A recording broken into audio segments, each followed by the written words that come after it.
بسم اللہ الرحمن الرحیم الحمدللہ وکفا وسلام علی عبادہ الذین اصطفیٰ محمد و اہل بیتہ طیبین۔ احکام طہارت کی اہمیت کے حوالے سے میں آپ کے سامنے کچھ مسائل بیان کرنا چاہتی ہوں۔ گزشتہ ویڈیوز میں بھی میں نے آپ کو کچھ پانی کے احکام کے بارے میں بتایا، اس کی اقسام کے بارے میں بتایا کہ کون سا پانی کس طرح سے چیز کو پاک کرتا ہے۔ آج بھی کچھ اہم مسائل ہیں جن کا جاننا ضروری ہے کہ عموماً یہ مسئلہ پوچھا جاتا ہے کہ آیا جو گھروں میں کام کرنے والی ملازمہ ہے وہ عیسائی ہوں تو ان کے لیے حدود کیا ہیں، کس طرح سے ان سے کام لیا جا سکتا ہے۔ تو اس حوالے سے میں نے سوچا کہ میں شرعی احکام آپ کے سامنے بیان کر دوں۔ سب سے پہلے میں بتا دوں کہ شریعت میں نجس کون ہے اور کون نہیں ہے۔ کہ شریعت کس کو نجس کہتی ہے؟ شریعت کافر کو نجس کہتی ہے۔ جو عین نجس ہے وہ کافر ہے، جو کہ کسی آسمانی کتاب پر ایمان نہ رکھے اسے کافر کہتے ہیں۔ یعنی وہ شخص جو باری تعالیٰ کے وجود یا پھر وہ اس کی وحدانیت کا منکر ہو وہ نجس ہے۔ اور اسی طرح سے جو غالی لوگ ہیں، غلات، یعنی وہ لوگ جو ائمہ علیہم السلام میں سے کسی کو خدا کہیں یا یہ کہیں کہ خدا امام میں سما گیا ہے، تو اس طرح کا عقیدہ رکھنے والے لوگ بھی نجس ہیں۔ اور اس کے علاوہ خارجی اور ناصبی لوگ جو کہ ائمہ علیہم السلام سے دشمنی کا اظہار کریں وہ بھی نجس ہیں۔ اور البتہ یہ عیسائی، یہودی اور مجوسی یہ عین نجس نہیں ہے، ان کا حکم الگ ہے، کافر سے الگ ہے ان کا حکم۔ اور اس کے حوالے سے میں کچھ مسائل جو ہیں وہ آپ کو بیان کر دیتی ہوں کہ اس حوالے سے مسلمان چونکہ دوسرے ممالک میں بھی جا کے رہتے ہیں، غیر مسلم ممالک میں بھی رہتے ہیں، تو انہیں خاص طور پہ یہ مسائل پتہ ہونے چاہیے، اور یہاں پہ رہنے والے لوگوں کو بھی اس لیے پتہ ہونے چاہیے کہ عیسائی ملازم یا ملازمہ رکھیں تو کس طرح سے انسان طہارت کے احکامات پہ عمل کر سکتا ہے۔ تو اس حوالے سے چونکہ یہود و نصارہ مجوسی جو ہیں یہ آسمانی کتابوں کے پیروکار ہیں، اس لیے ان کے ساتھ رہتے ہوئے کھانے پینے سے متعلق بہت سی مشکلات جو ہیں ان کا حل آسان ہے۔ تو اس لیے ایک مسلمان کی حیثیت سے ان کے ساتھ ہم کھانا کھا سکتے ہیں، اور ان کے تر ہاتھ بھی اگر کھانے کو لگ جائے تو تب بھی وہ کھانا جو ہے وہ استعمال کیا جا سکتا ہے۔ البتہ یہ یقین ہونا چاہیے کہ اس کھانے میں کوئی عین نجس اور حرام چیز نہ انہوں نے ڈالی ہو۔ یعنی کسی عیسائی کے گھر سے اگر کھانا ہو تو اس کے بارے میں اطمینان ہونا چاہیے کہ اس نے اس میں کوئی حرام چیز نہیں ڈالی یا گوشت وغیرہ کا استعمال نہیں کیا، کیونکہ ان کا ذبیحہ جو ہے وہ شرعی نہیں ہوگا۔ اور تر ہاتھ جو ہے وہ لگایا ہو یا نہ لگایا ہو اس سے کوئی فرق نہیں پڑتا،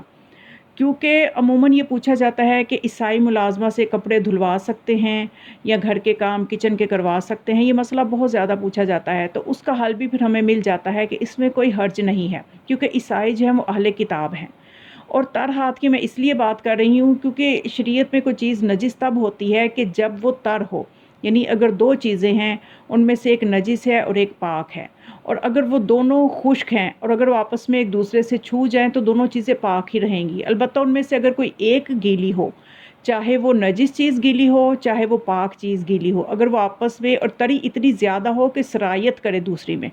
تو وہ اگر آپس میں چھو جائیں، جیسے دو لباس ہیں، ایک نجس ہے اور ایک پاک ہے، تو اگر ان میں سے اگر پاک لباس جو ہے وہ بھی خشک ہے، نجس لباس وہ بھی خشک ہے، تو اگر وہ اکٹھے بھی پڑے ہوں گے تو وہ نجس ان میں سے جو پاک لباس ہے وہ نجس نہیں ہوگا۔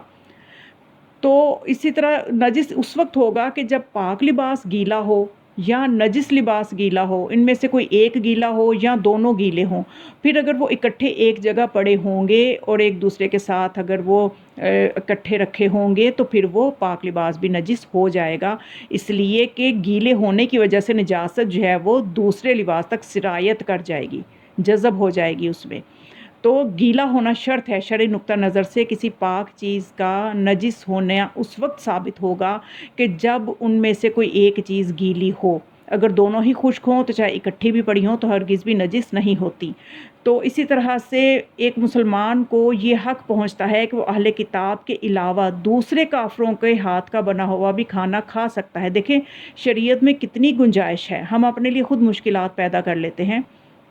لیکن یہ ہے کہ اگر وہ کافر کے ہاتھ کا کھانا کھائے تو اسے اس بات کا ضرور اطمینان ہونا چاہیے کہ کافر نے اس کو تر ہاتھ نہیں لگایا، کیونکہ کافر چونکہ عین نجس ہے، وہ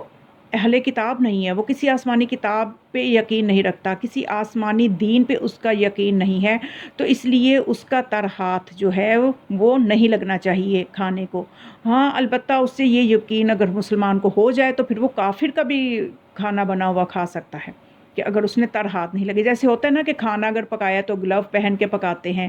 یا ہر چیز کو پکاتے ہوئے گلو پہنے ہوئے ہیں، دستانے پہنے ہوئے ہیں، تو پھر جو ہے